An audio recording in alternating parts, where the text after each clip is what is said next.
Felicia. No.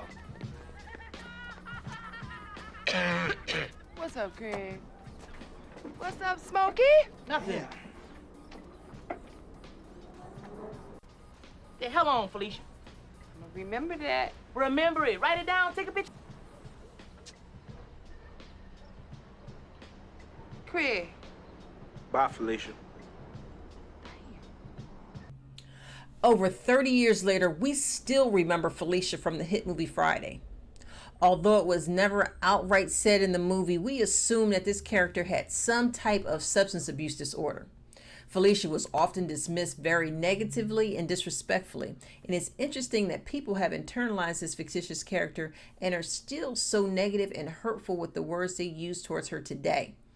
That iconic line by Ice Cube, Bye, Felicia, sums up how indifferent his character was to Felicia, and arguably how many people feel towards people like Felicia who have substance abuse disorders. Even decades later, the actress who played Felicia finds it hard to cope with the harsh words that people use towards her, aka Felicia.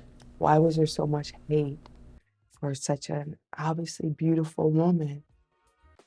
Why would no one defend her? Then I put it inside,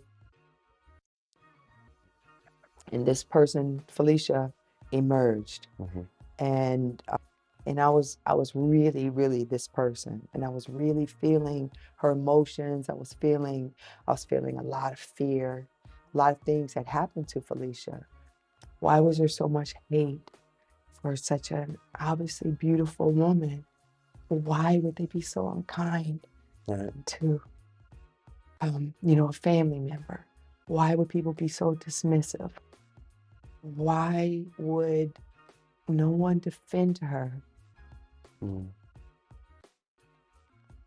I've asked this question for 30 years. Why is it so easy for us to dismiss each other like that?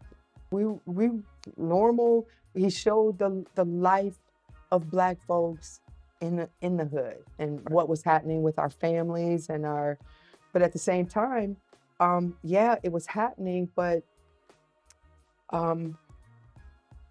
we just kind of let Felicia fall through the cracks.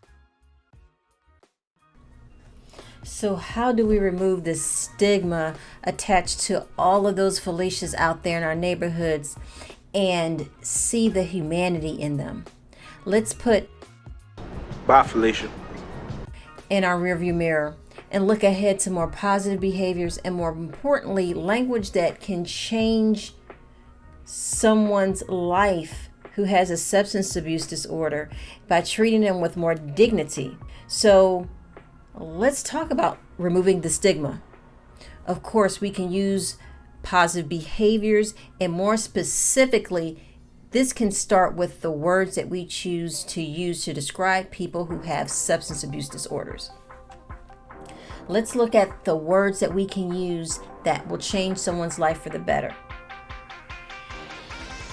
Remember how I mentioned that we need to remember someone's humanity.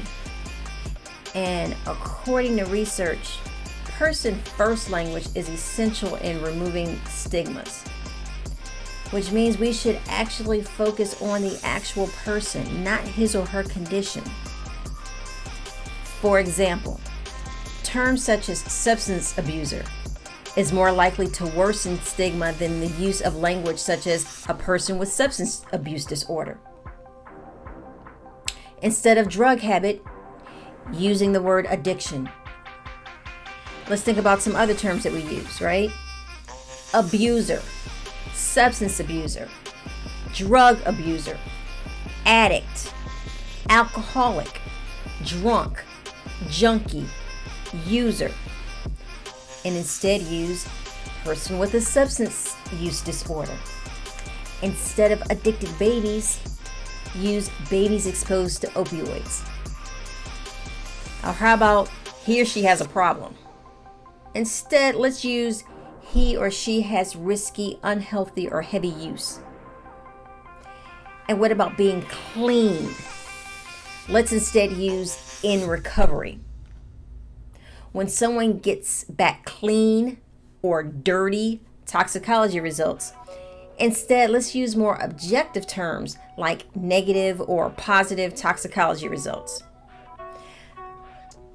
So we can remove the stigma by talking about substance use disorder as a chronic illness, not a moral failing.